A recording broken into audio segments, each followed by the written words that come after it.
ನಾನು ದಿವಾಕರಯ್ಯ ಸಂಪಾಜಿ ಅಂತೇಳಿ.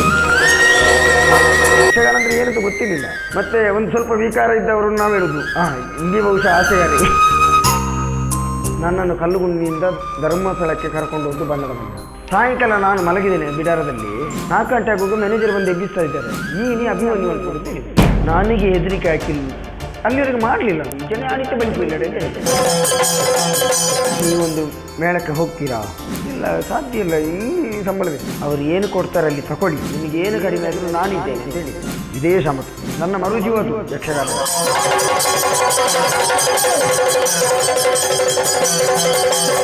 ಯುವಕರೇ ವೇಷದಿದ್ದು ಎಲ್ಲಿಗೆ ಹೋದ? ಹೋಟ್ಲಿಗೆ ಹೋದನಾ? ಊಟದಿಂದನಾ? ಅದು ನನ್ನದು ಬರ್ತದೆ. ನಮಗೆ ಸ್ವಾತಂತ್ರ್ಯ ಇಲ್ವ ವೇಷ ತೆಗೆದ ಮೇಲೆ? ದಿವಾಕರಯ್ಯ ಅಭಿಮಾನಿ ಆಗಬಾರ್ದು, ದಿವಾಕರಯ್ಯ ವೇಷದ ಅಭಿಮಾನಿಗಳಾಗಲ್ಲ. ನನಗೆ ಅಭಿಮಾನಿಗಳೇ ಯಕ್ಷಗಾನದಲ್ಲಿ ಬಹಳ